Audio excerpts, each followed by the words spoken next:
Hey, Simplifiers, I'm Evan, and today's conversation is going to change how you think about technology versus human connection in real estate. I'm sitting down with Karla, who has a fascinating journey from working in the White House during the Clinton administration to becoming the most sought after leasing specialist in the country. She was supposed to go to law school and join the CIA, but when her parents suggested that she take a year off to think it through, she stumbled into real estate and never looked back. Now, when developers can't figure out why their multi-million-dollar buildings aren't leasing, they call Karla. Today, you're going to hear why virtual tours are killing leads instead of generating them, how New York's rent stabilization laws are creating massive inventory shortages, and why the most expensive mistake developers make is trying to save money on leasing staff. And we're going to explore family office investment strategies, the importance of in-person team collaboration, and Karla's insights on building teams using personality assessments. Plus, she's sharing some creative solutions like Penthouse passport tours and why she's bringing her entire team back to a traditional HQ setup because she believes young people need human connection now more than ever. So whether you're in real estate, building a sales team, or just curious about what happens when technology replaces the human touch, this conversation offers insight that you can't hear anywhere else. Let's listen in. I worked in the White House during the election between Gore and Bush. So I worked for Clinton. And I worked in the Office of Management and Budget and the Domestic Policy Council because when you hit an election year, a lot of people leave. Right, they transition out. Yeah. So sometimes they get more than one role. So I was able to be taken on as a confidential assistant to a woman named Barbara Chow who ran OMB. And then she also took over a place in the Domestic Policy Council. So she had her main assistant with her in the West Wing. I was in the old executive building. And it was a really cool experience. I did not know a lot about politics. I didn't know much at all. And with my sort of personality, I was definitely being pinned down by a lot of lobbyists, like to be in a lobbying firm, because I think I leaned a little bit more sales even then. But I figured when I worked there, the roles that I did like were like CIA and things like that. So I figured I'd go to law school and then try to get into Secret Service or, something cool. And I got into law school and my parents suggested I took a year off in between just because they thought I was a little too argumentative. It was their word as it was. So just to see. And they also thought I was like making all these moves to move into the city, like to move into Manhattan to go to law school. And they're like, you just want to live in Manhattan though, so why don't you get a job? So when I was looking for an apartment for law school, they offered me a job and that's how I started in real estate. So I figured I'd do that for a year and then I did it indefinitely and I got to move to Manhattan and do all those things. And now I do a lot of leasing for developers. So we go into high rises mostly and we will either fix the asset, through leasing and marketing, or we'll do entire lease ups. But I've always really enjoyed leasing. A lot of people will move more heavily into sales where I like shorter transaction times. Okay. So I like going into a project and really figuring it out, why it's not working, why the vacancy rate's so high, how do we win against these competitors? And I do it really, really well. So now we're getting called into other states to do it. And most recently, Connecticut and Houston, where we get to go and look at developers' buildings that they just feel aren't hitting the mark and get them to hit the mark. Mm-hmm. So what are some of those main, markers? What are some of those main things that you come in and you're like, oh, either we do this every time or we realize, hey, this is kind of like a punch list of things that can really make the difference? Well, a lot of developers work with very high level people, analysts and things like that, and they'll model it and it should work, or they'll model it and it's not going to work. And we need kind of that Hail Mary to make it work. But there's a few things that we see often. One is no one ever really on a micro level goes through the process of what a customer or client is looking at. A lot of them haven't been to their websites. They haven't toured. They're relying too much on technology to, they'll post These are probably the worst things you can do. I was looking at a building that's not doing that well in Miami for a client, and it was really pushing people to self tour or virtual tour. Okay. And the self tour, people don't love for a lot of reasons. Existing tenants don't love it that anyone could be wandering around your building. Right. But also, if you're in Miami, say like near Wynwood, there's so many other buildings. What is going to make your building special on a self tour? Also on a self tour, they're usually not hitting the amenities properly. They usually have questions that aren't really answered on that like FAQ.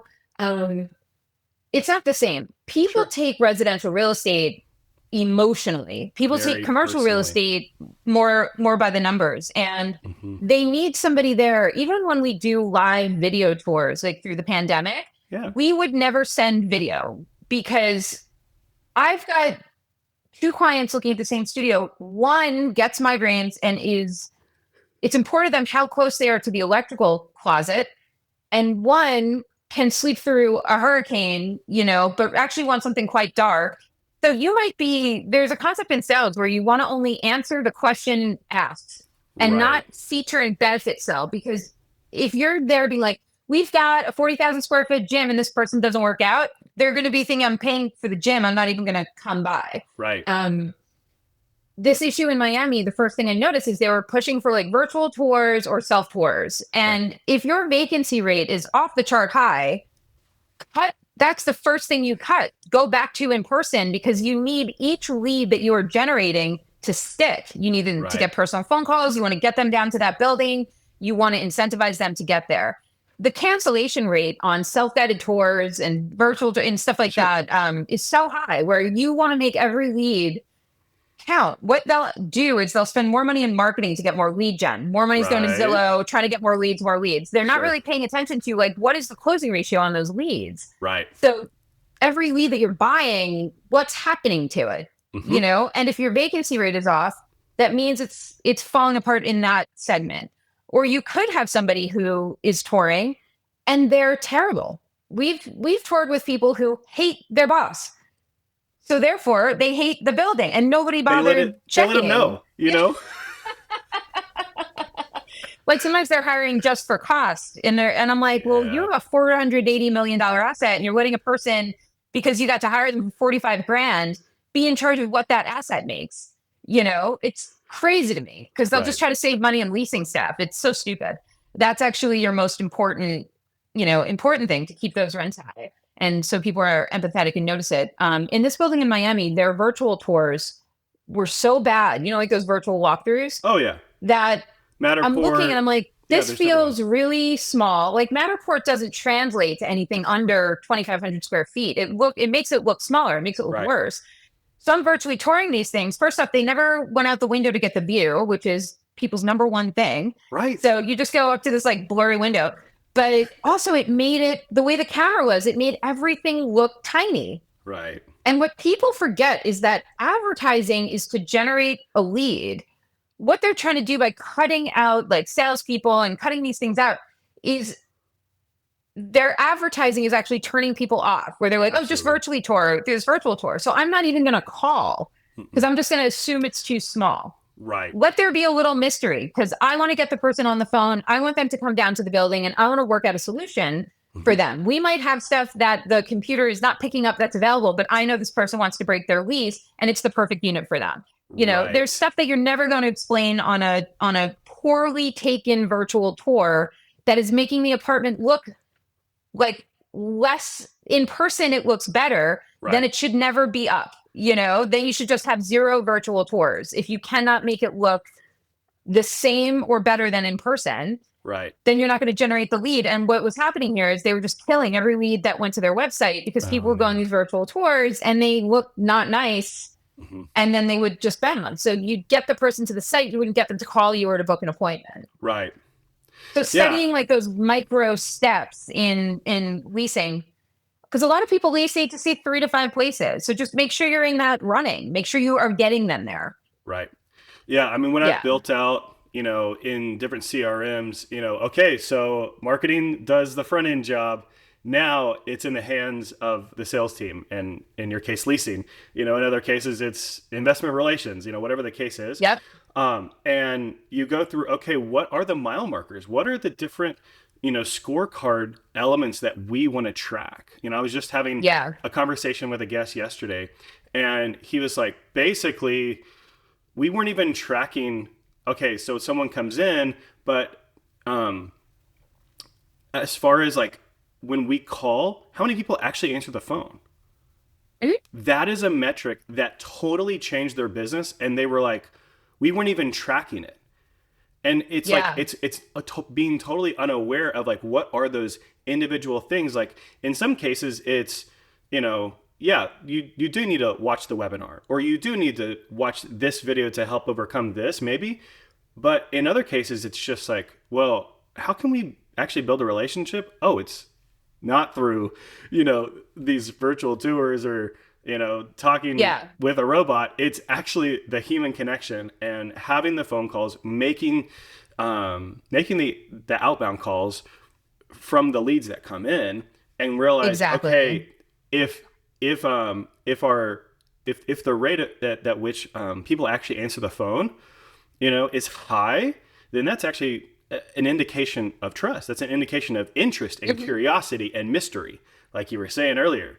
If Yeah. if you call and they just blow you off, like, okay, like maybe you have a policy of calling X number of times, but for those that will answer the phone, like that's going to skyrocket and really scale your growth. Yeah. I think where people get tech wrong is it's not supposed to eliminate the humans. It's supposed to Right. open up time for your best humans to do the thing that they are best at, to have that connection. You can have tech pre-qualify. You can have Sure. tech, answer that lead for you with the questions that the human doesn't want to repetitively ask, as long as it's Yeah. seamless. But we are noticing more and more, because we went through a whole phase where nobody wanted to talk on the phone. It was only text. Now we're noticing more and more that like our phone call rate is up at the office. Way to go. And when we answer and they're like, oh my God, thank God, I can't talk to anyone at any landlord. And I'm like, yeah, come on in. Like they can't get anybody on the phone, even like in brokerage, and in sales, they're like, we just can't get anybody on the phone. And we have a question that the chatbot cannot answer, Right. And that right now, that human to human connection, it's like, take away reporting all Sure. day.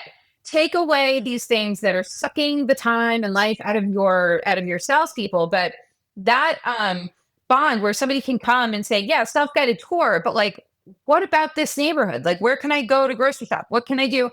And it's just sort of, they just want to meet with somebody that can help them. There have been a lot of studies that in high end, people rarely buy their like first Chanel bag online. They go in, they get their rep, their Hermes bag, whatever. High end purchases are done in person generally. They see it, they have their rep, they want to see stuff that's not available. I'm not a big Chanel person, but my friends are. So I'll go to the stores with them and like, it looks like a wall, but the door will open and there's all these other bags. And they're like, hey, Renee, door opens. This is what we actually have for you. And she's like, oh, thank God. So we go to Vegas, we go to Miami, we go wherever. She walks into that Chanel store. Her rep has called ahead and she gets access to stuff nobody else gets. And that is why she shops at Chanel. I don't think she's ever bought anything on Chanel online. Sure. Ever. Because even if she wants something, like I want that bathing suit, her rep will get it to her. Right. And when in high end, you spend a lot more on rent than you do on handbags a year. I can guarantee you. So if we're selling, something that can be sold off Amazon, kitty litter, and we can have a comprehensive FAQ on kitty litter and a lot of social proof, and that can actually run on its own. And you might need one or two customer service people about said kitty litter. But when you're doing something that's such a high percentage, 25, 30, sometimes sadly 40% of your income is going towards this thing, a lot of times they're going to want a human being in there. So use the tech to clear the space for your best salespeople and your best humans. So you can spend less money on lead gen and close 1 out of 5 of those leads. You don't have to generate 100 leads to close a deal, because lead gen is really expensive. Hmm.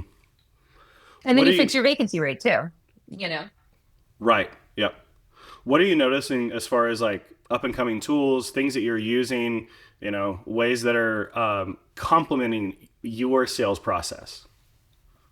Well, we're noticing two things. One, that a lot of the companies still don't want to work together. Zillow doesn't want to work with X, doesn't want to work with Y, and that's really frustrating because the tech is out there. Right. We've had Zillow roll back. Like in New York, we use Street Easy. So it Uh, used to be we would feed our listings to the MLS. They would feed to Street Easy. Years ago, they rolled back that tech, rolled it back. So now we have to hand enter every listing in Street Easy, even though they have the tech for it to just feed, like we feed RLS, we feed Street Easy, we pay Street yeah. Easy. They rolled it back, so we have to hand enter. Mm. Why? And they still have not brought it back. And the thing is, when we hand enter, we put less on Street Easy. So how they combated that, because sometimes you just don't get to hand entering everything into Street Easy. You're required to put it in the RLS, the MLS. You're Mm. not required to put on Street Easy.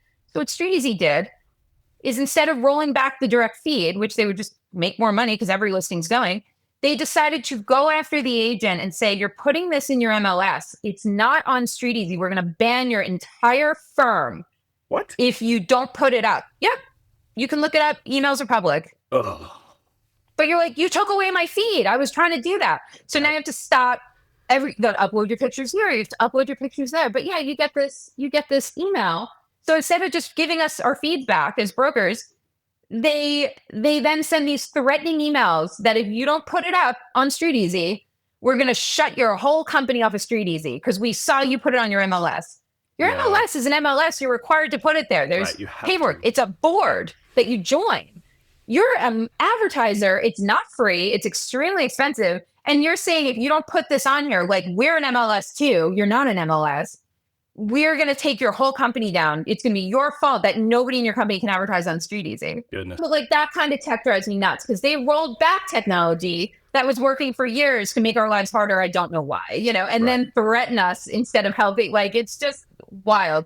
So we have that, on that side. As far as tech tools that work, I have been liking, again, a company I mentioned named Taurus, which is like Tor with the US. She really figures out how to use like AI and automations, but how to use it in a way that like say on-site agents would use. So often you're going and you're doing this tour, then maybe another tour walks in. You're supposed to be entering all this data into Yardi, which is like a big management company platform. There's 3 of them. But you got to go back and you have to enter it in. Sometimes you can't go back. Your next tour is waiting. So Yardi doesn't have a mobile solution and you're touring all day. The goal of these Oh, my agents is to goodness. tour all day. Right. It's not to be at the desk. If they're at the desk too much, you're like, why aren't you doing enough tours? So she created something that when you're touring, you check in that you started the tour. You can voice dictate your notes from the tour and all the feedback. Oh, yeah. And then when the tour is done, you check out. It also helps you book tours like with AI and keeps it all in one spot. So now the landlord's getting like real-time feedback that they're looking for. Because if you try to sit at the end of the day and book all of your tours in and all the feedback, you're not going to remember one from the other. It also automates all the follow-ups, so it'll say like, hey, if you want to reply, do this. Sometimes you get back to that desk at the end of the day and you'll forget 3 or 4 of your tours. So the numbers that we get out of Yardi are so inaccurate because there's not easy ways to put it in. So Taurus will help you book tours. It's got AI that'll help you book tours. You start the tour right on your phone and you can click off the floor plans that you showed and it'll send them all those floor plans automatically. So it's all at the moment. There's no way to remember all that at the end of the day after 8 tours. So your tour counts are a lot more tracked, which is important. And the AI there really, you can't tell the difference. So if you're asking a question and you stump the AI, it just says, hey, let me get you one of our agents for that. Not, here's an FAQ, you're talking to a bot. Like it doesn't, you don't even know. And it's very heavy text, which is what a lot of renters today are looking for. Sure. Absolutely. Yeah. So I like that one for sure. I like Follow Up Boss. We work in Follow Up Boss. They don't have a lot of integrations, but when they do add an integration, it works, which is nice. You don't have to do a whole ton, through Zapier and this and that, but Follow Up Boss is a great tool for CRM for real estate agents. And yeah, there's some tech. I'm still not impressed with any like the virtual tour tech for small apartments. I don't think I've never seen one that is that effective. I think street photography and floor plans are still good. I think virtual staging is good. There's some good tools for virtual staging now that you could do it yourself. Right. And it's kind of to scale, which is cool. Are your clients, liking to see the virtual staging? I've heard mixed reviews from different agents. Well, some virtual staging is like floating and it doesn't, it doesn't look Unrealistic. that good. I always think it's funny when people virtually stage and it's like the cheapest furniture you could buy. And I'm like, it's a cartoon. You can pick Right. RH, like you could do better, So the virtual staging, as long as it's to scale, I think you can kind of show layouts, and I think it's more inviting as a first photo than just like an empty shot. What Right. people really need to see though is they need to see that floor plan so they can map it out themselves. They could really see the flow. So, but I find flat photography, maybe some virtual staging, maybe a floor plan is all you need to lead generate. It's upfront and honest enough. Nationally, the way it's set up through all these ad venues is like you put like generic photos. No one takes pictures of the actual units, where brokers take pictures of the actual unit. So you'll get like Right. example unit photos, Where in New York, every listing we have has photos on it. And I always forget when I work in other states that's not how those like ILSs work, where you go to like rent.com and you just see floor plans and then you see like generic photos of the property, which is how they set them up. But I really like photos of the unit. Right. As close as possible. Even if it's the same unit a floor down, you can at least see the actual unit, and whenever I work in other states, I'm always like, how do we integrate photos of the actual unit? Nobody wants to spend money on it, but I think it's extremely important. There's more relocation than ever. People want to see that stuff. I think also you offer live video tours, like your agents in the unit, if you can't be there. Sure. The other thing that we do is we ask them, like, do you have a friend or a coworker that can come to this appointment? We'll live video you, but they know you. Right. So they'll know, like, oh, she would Connection. hate this, actually. Yeah. So when they show up, they're not let down because there's only so much, we could show. We don't know if they have a fear of white BMWs and there's one parked right outside. Like their friends would know that, or their coworker would know that. So we often invite that friend and coworker to come down, because if they show up and that friend and coworker comes after, they're often very critical, where if they're part of the decision-making process, like let them be right in the beginning, and that helps people feel more comfortable too. Like invite a human being to be here that I also encourage people to try to live in their friends' buildings, like you have a friend that lives here, even if it's not like your ideal dream home, is there something in their building? So then you have a friend nearby to like walk your dog or have dinner with, It's huge. Yeah, and then you could pick, once you're there, like pick something else. What are you noticing as far as appetite with family offices? And you've also mentioned the New York real estate legislation that's been going on. I mean, that's been changing how you're approaching things. It turned almost every unit in Manhattan into a rent stabilized unit. So if you're living in a free market unit, landlords, your rent could be whatever your rent is the following year. The city has capped that, which would normally sound okay. Like the city capped it at 5% plus, I think it's like a 10% plus like a cost of living increase that's voted on every year. So this year it's about 8%.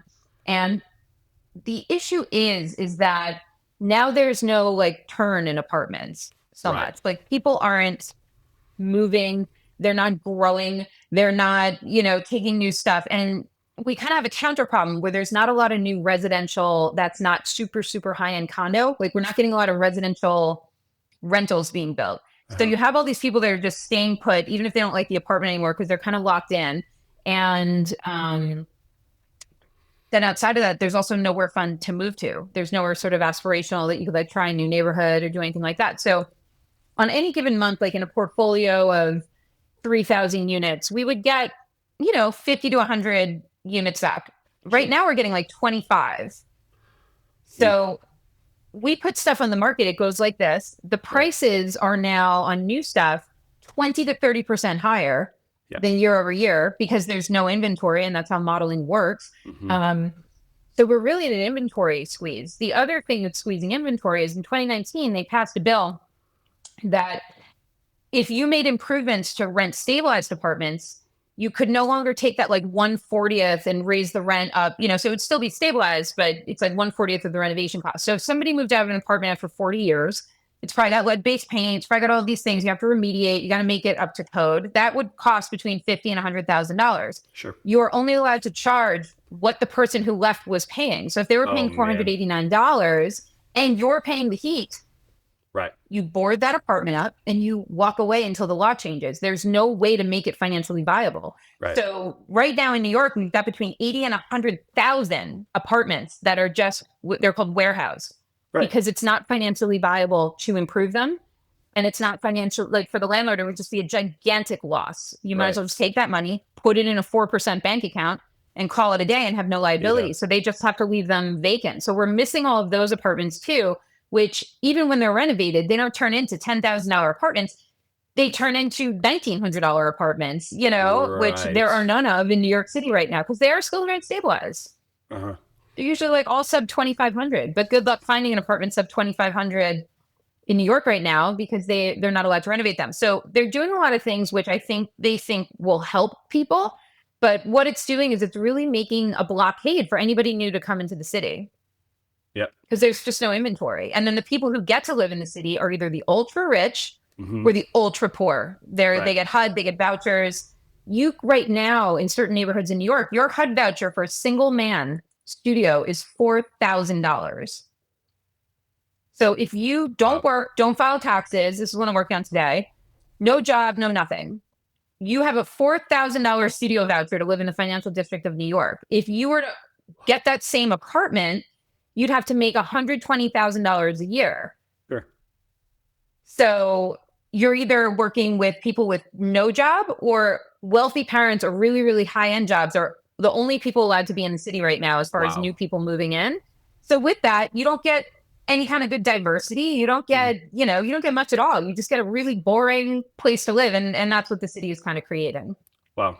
So as a result, family offices, just have to pivot how they're deploying capital, right? A lot of them are going in because right now people who owned rent stabilized buildings with stabilization, they could make those improvements. Sometimes the people would leave, so forth. That's kind of how they modeled it. So there was one that we looked at the other day. They bought the building. It has maybe 28 units that were rent stabilized, maybe 70 units that weren't.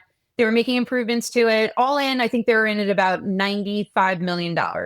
They're selling it for about half, because those 28 rent stabilized apartments just became almost valueless in their model. Wow. So anybody that was caught holding the bag, what you're seeing is a lot of these buildings selling at a loss, at a loss, at a loss, at a loss. Family offices tend to be able to do long-term holds where the funds have to go in, they look at it as a 5-year plan, things of that nature. So they can't touch any of this rent stabilized stuff. Family offices can go in and be like, hey, I think the laws will change eventually because this law makes no sense. So maybe it'll change in 10 years. Sure. So they'll go in and they'll get these things at a deep discount and then hold, and they'll hold them for 50 years. So we are seeing family offices pivot and looking in New York again at these rent stabilized buildings that maybe other developers bought because they had a plan for it. Now they can't do anything with it. And they're like, well, we can buy it and hold it, but we're going to buy it at a deep discount. Right. What about the other markets that you serve? How are family offices, looking at other properties? Like you mentioned Miami, you mentioned. Yeah. I mean, a lot of them are moving out of like New York and California and going to easier markets to work in. So you can build anything you want in Houston, Texas. There's almost no regulation, no rules. The problem with that, though, is so can everybody else. Florida, same thing. So you put up this building and you think it's really special. And then all of a sudden 5 other people are putting up a building, where in New York City, there's air rights, there's things where they're like, you can only build this high and this is much space we're giving real estate. So it's, although harder and more expensive, it's much more rare, where if you go down to Texas, Miami, things like that, you have a lot more. Puerto Rico, you could do, there's a lot of investors that love Puerto Rico because they can really make great improvements. It's got like a really thriving, educated workforce. It's, you can do great on vacation rentals down there. I'm such a fan of Puerto Rico. I don't know why people go to all these other islands where you have to go through customs. Puerto Rico, walk off the plane and there's some of the most beautiful nature and it's affordable and it's just great. So there's a lot of developers that just go to easier places. You can't 1031 exchange, I believe, still into Puerto Rico. Gotcha. That's challenging. But you can everywhere else. So if they sell something in New York, then they'll flip it into Houston. They'll flip it into Miami. Right. But, again, easy markets more easily shrink. They more easily, so Right. you could build something really spectacular for really cheap, but what's the value? So I am seeing diversification that way. I'm seeing diversification into different types of commercial, even though commercial is kind of tanking now, different kinds of retail. And, it's always interesting to see what they invest in because a lot of family offices also have branches that are venture capital and Right. they invest in all kinds of cool stuff. So Hmm. sometimes it's complementary to the real estate and sometimes it's just completely different. I'm seeing a lot more spec houses being built on maybe Yep. like land that they owned. Hmm. We're seeing like, well, let's just do like 5 spec houses because we're not Yeah. doing anything else right now. So, let's do that. We're seeing cool stuff like that. We're seeing more partnerships with big brands like Oh, Lifetime and stuff like that to build living around right. there. Yeah, if you go to Miami, you can live in like I don't know the Fendi building. Like we're seeing these like brand partnerships, Right. but the Lifetime one is one of my favorites because it involves wellness and fitness like right into your residential living. All So connected. that's fun. They're building a new one now in King of Prussia, I believe. Wow. That's huge. Yeah. So you're feeling that pressure in New York City. What was an example of how you're like, I've got to be creative? Since we represent usually entire buildings, we also represent some really, really cool penthouses. And penthouses have such an allure, around them because everybody moves to New York and you want to be like moving on up to that penthouse. So Right. they are typically priced higher. And there was one time where we just had in our portfolio buildings all of these penthouses. So we created a penthouse passport tour where you got a passport and then you went to all the buildings. I think we had 7 penthouses, and some were in like a walk up even, and some were in like a Right. major high rise. So they would range from maybe $6,000 up to $25,000. But we got brokers. I would say it was one of the most successful broker tours ever because we got hundreds of brokers on this penthouse tour. So you gave them, Amazing. because brokers also like gamification. So you give them a Yeah. passport, and then everywhere they went was a country. So each penthouse had somebody serving a wine from that country, serving like a tapas or serving like an appetizer Right. from that country. And then they got to tour every penthouse. It was like an all day event and they all rented, but it was a really, really fun event because I love penthouses. That like the pinnacle of my New York. Before I bought my house, I lived in one of the most spectacular penthouses I think ever made. And then I bought a house and I was like, I can't pay both of these things. But Right. there's something really special about going home to a penthouse and having that outdoor expanse and just feeling like you've really made it. So I'm a big believer in that sort of penthouse mindset and living. Um, so I think it's important. I've been in buildings where they're like, oh, we're on the 37th floor. I'm like, we're on the top floor and this is the penthouse floor. So we're Right. renaming this penthouse A, B, C, and it works. I see landlords who do it like the top 5 floors. They're like penthouse 1A, but I was like, that's too much, but if Yeah. you've got a top floor, you're allowed to PH it. Right. I'm a big believer in that. Yeah. On the leadership side, I mean, you've been, training up so many agents. You're building out your team right now. Like, what are the things that you're looking for? What sort of values are you looking for? What are the things that you like to do to make sure that someone fits your vision and the way that you like to do things? Our salespeople are all either high D, high I on a disc. We're extremely committed to that because I've never seen it work otherwise. Our support staff, closing teams, other things are S's and C's. Sure. Putting a high D in a closing team would be destructive. Right. That's what the D stands for, I think. And putting an S or C in a sales role, they just have panic attacks all the time. They just hate it. They Right. hate it. So that has helped me tremendously. And that is a tip that we got from what is it, Brian Keller, who runs Keller Williams, is a big believer in that. Tony Robbins is a big believer in that. And Mhm. we have really comprehensive disc tests. They're like 13 pages of results that we give the person to read Right. through. So, Here's I had a yourself. client in the other day. Yeah. And he worked in, I think, sales. And I was like, were you outbound or inbound? He's like, I'm not sure, And I sent him a disc just so he could see. Because I'm like, before you jump into commission only sales, at a sales course, which what he described is Right. inbound.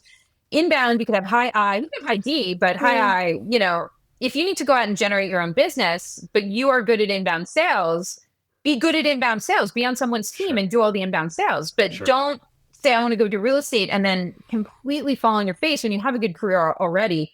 Mhm. Because there's only, I think if you get your license to 2 years in the business actively working, it's like 5% of people make it. Yeah. It's so low. So I think the more testing you can do, the better, because you don't want people to waste time or cut down their self-esteem and because Right. they're just working in the wrong thing. So I Hmm. like this. I also like StrengthsFinder when someone's maybe 2 years in and they want to know, like, why am I bored? Why am I this? Why am I that? It's probably because they're working outside of their strengths. Right. And StrengthsFinder, which is through the Gallup organization, you can Yep. take it online. I think it's StrengthsFinder 2.0, is extremely helpful for that, because you can understand what your strengths are, why certain things are easy for you, and not feel bad about it. A lot of people feel bad about stuff that's easy. They're like, I could throw heavy things, but so could anybody. I want to Yeah. run a marathon. It's like, no, not everybody can throw heavy things. Focus there. And you never liked running. So why do you want to do a marathon? Because they did a marathon? You have to really know what your strengths are and lean into them. And Right. that kind of takes that slump in your career a little farther when you can learn that. And we have a lot of agents that have been with us since the inception of this company, which is 12 years old at this Awesome. point. I've had agents that have been with me since before this company that still work there, because I've been doing this 22 years. And to keep people with you, it's not always about you. It's Right. about, are they working in their strengths, and are you helping them feel like they're growing? And we've had people leave to go to other firms because I've said, I don't want to start XYZ program that you want to work in right now. So Right. the best company with that Timing-wise. is X. And then let's just stay friends, because Yeah. there's also stuff you have to say no to, and they can come back and go or bring it back. So yeah. Right. Yeah. For me, my top two are futuristic and strategic. What about you? Yeah, I've got both of those also. Okay, cool. Futuristic and strategic. Yeah. I forget the other ones, but I know I have those too. Yeah. I Yeah, think and when significance, relator, and one other one is Yeah, I in the don't top have five. those. I don't have those, but I did find somebody that was more of the history one, Okay. because we would close deals, and then when we were really, really small, I had to do all the stuff to get paid, get the folder and get the, and I would have piles of deals, and I would just be like, it's all right, I just won't get paid. Like, money's in the bank account, but I'm like, so I found somebody who actually has the strength in like history, who came in and just took all these folders off my desk and had them done in 2 hours, but I'm like, once it's over, it's over. Like, let's keep moving. And everyone's like, we have to get paid. We got the money, pay us, and I'm just like, that's the past. Let's, so you have to find the people that, like the stuff that you don't like, and they'll look at trends in the past and tell you what you should do this year. Where I'm like, let's start fresh all the time, because that's Right. kind of the futuristic way. So you also use StrengthsFinder to figure out who your team should be, Right. Yeah, and you're and 'cause hiring. when you're doing parts of the job that you hate, you're like, I hate it. It's just because it's not your strength. Somebody else will like it. I guarantee you. They love coming with these like numbers about the past. Bradley, my kind of manager for this stuff, he's always asking me these like questions, and he's like, okay, they just need to know like an obstacle that you overcame and how you got there. And I'm like, Bradley, that is in the past. I'm sure it did. We should brainstorm that one day, but like, it happened. I'm sure it was a spectacular success, but can we just have any future facing questions? He's like, what is wrong with you? That's a very easy, typical question. And I'm like, why don't we get to know what those things are? And then you can answer those questions, because Right. you seem interested in it. Right. Exactly. Well, let's end with like, what's one thing you're excited to build right now? Oh gosh, I'm building so many new things. I am building a new office. I'm like returning to the HQ, like the old fashioned midtown HQ. I'm so excited because I think it's time. We have I don't even know how many offices we have at this point. 6, too many. Wow. Because we will open up, we have like a storefront in the village, and then but none of them are like big enough to work together in a private environment. Because a lot of them are on site at projects, and then landlords like to give us offices everywhere because they want our people to just be there more. And but the problem with all that is I sometimes don't see somebody on my team for 6 months, 7 months. Even if you throw an all team, who can get to it? So last year I requested to my partners, I want an HQ. I will shut down, you could sell the storefront, you can do this, you can do that. I want an HQ with a big conference room. I like to feel like the 80s in there, have a couple private offices so not everybody's out in the open, have some out in the open, but really make it where collaboration happens again. Because I found my business sort of falling flat because I have no idea what my agents are saying out there. I don't hear them on the phone because they're all somewhere else. So what I'm hoping to do is bring everybody back together. So that office is almost done. It's right across from St. Patrick's Cathedral. Oh, that's awesome. Next door to Saks Fifth Avenue. It's right off Fifth Avenue. And my partners had a building there. So I was lucky enough to be able to take half a floor. They're giving half a floor to us, and we're sharing it with a mortgage company that they invest in. Yeah. And we're all going to work together. And it's just going to be sort of, we have a kitchen, all the stuff that I think that people sort of, we went to this very, even pre-COVID, this like open WeWork shared space thing, right. But it doesn't work for everybody. Right. Then people were trying to return to more private space. Then you're working from home. And I think a hybrid of all of that is okay. But I also think there's a reason and a purpose for like a real HQ, not a storefront, not this, not that. Take the distractions out and really like pound out some of that work. Even if you're only in office 3 days a week, like let's get work done all together. My best meetings are like when I've got 3 or 4 people on my team, like we all show up at the same time every week. Everybody says we get so much done. Sure. Because we're together and we need 2 hours. We don't need the whole day, So I'm really excited for that. I'm a return to office kind of person. We joke, all my salespeople, we call ourselves outdoor cats. Like we can't be in our own apartment for too long. So we're like, do you want to go look at this building? And we're like, yeah, let's go look and see if they fix that leak. Like it's not even important, but we're like, do you want to just meet somewhere and look at something? Let's walk and talk. Let's have this meeting while we go. Yeah. Yeah. Let's just be together. It's just, bring the dogs, bring the whatever, and just bond a little bit. Not too much, a little bit. That's awesome. Yeah. So that's what I'm excited about. What are some ways that you like to facilitate those workshops? Like you're coming in, okay, here's the problem, here's some frameworks I like to use, or here's some ways that we like to do things. I read a really good article about, I think it's how Amazon does meetings. And I think at high levels, you've got a lot of neurodivergent people like myself. So prepping for a meeting is rough because you kind of focus on what's in front of you. Yeah. So what they do is they book into the meeting 30 minutes where they review what it is the meeting's about. Have you read this article? And I was like, this is brilliant. So a lot of what we do is I tell them, take everything that I didn't respond to you on during the week, show up in front of me. Right. And we're going to go through and we are going to get done every bullet you asked me and put in my email like I was going to respond to that, aggregated. So we have an agenda. We actually do a pre-meeting Monday where we go over the agenda. Everybody has on the agenda what they want. And then our CMO will make sure that we're running in a way for the neurodivergent person. But we sit and do the work before the meeting. So if they're like, hey, we need to go, did you get back to that guy on LinkedIn? What about this pod, whatever? And I was like, we're going to meet for 1 hour on every podcast you want me to be on. And I'll answer every question about adversity as a female, and I will do all the things in this hour. So a lot of what it is that style of bring to the meeting, tell me what we need to, I'm a prepared person, but tell me what we need to, let's do the work before the meeting and then let's meet and then let's film. And then I'll move on to my landlord meetings, because I find if you're easily distractible, it's very hard to be like, can you get back to me on what agents are getting their own microsites? It's like when you're in front of me and I'm saying, and I'm paying attention, let's go through the agents right now. Let's pull up on the website. It'll take 4 minutes and we're going to say who gets microsites. And then we're done. But the remote work for me, I'm just like, you're not physically here. This is physically in front of me and I'm not going to pay attention to that. So a lot of it is just aggregating what we're looking at. If we want to go over a presentation, don't send me a link to be like, do you want to look at this new pitch kit? And I'm like, yeah. And then I don't. Right. So let's pull up the new pitch kit and let's look at it together and let's have everybody there whose opinion you want. And it's almost like meetings to do the work, not really meetings to meet. Yeah, it's let's get everything banged down an hour. So this week I didn't feel like filming because my eyes look like crap.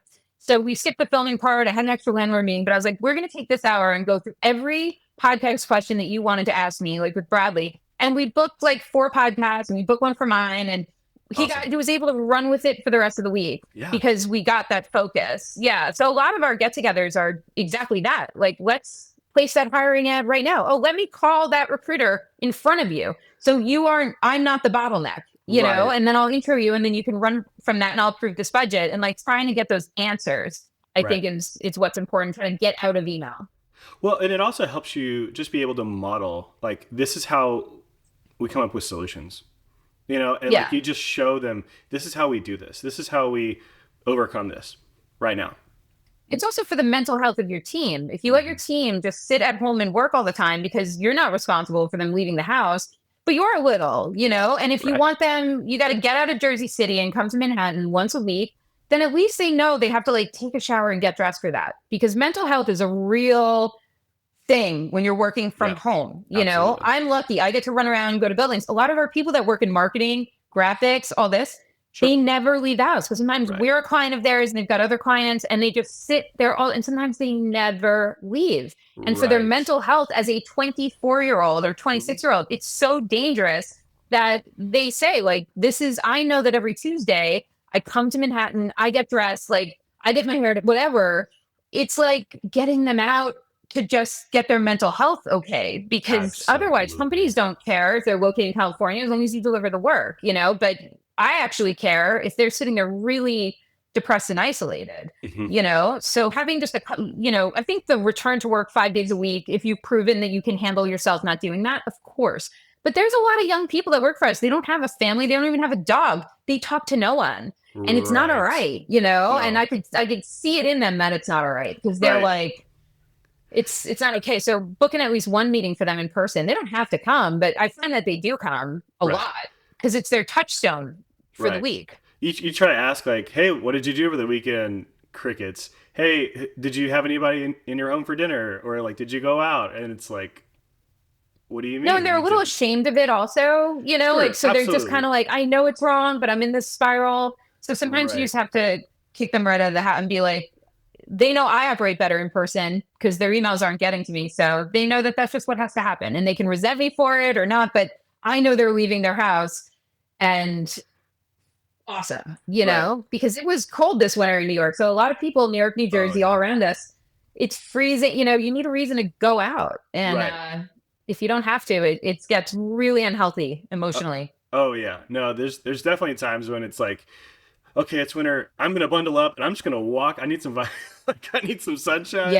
But Yeah. yeah, But if you had a so friend outside being right. like, I'm meeting you to walk, then you go walk, Right. so it's tricky. It's tricky. In my neighborhood on Long Island, because I live on Long Island too, it's pretty desolate. But on the weekends and stuff, a lot of people are out here, and we do that in the summer. Like, hey, Right. tomorrow morning, 8:45, I'm gonna be in front of your house. You don't have to come. But if you know they're gonna be there, and like your neighbors are all standing there being like, well, I told her 8:45, she doesn't come out, you're like, I'm coming, and then you're like, I'll walk with your friends, like you're 8, but Right. we just kind of do these rounds around the neighborhood of just like, all right, Dean, we're standing in front of your house. Like, come on out. You said last night during wine that you'd be here. And, they don't have to, but most people, they just roll. It's a walk, but they Right. roll out, like, because Right. they have an obligation to roll out. And that's kind of how I treat some of the meetings. When you prioritize human connection over technology shortcuts, you don't just lease more units, you create better experiences for everyone involved. Probably my biggest key insight is that technology should clear space for your best people to do what they do best, not replace them entirely. If you want to connect with Karla and learn more about her leasing strategies and what she's doing in New York, check her out on LinkedIn. Until next time, keep it simple, Saints.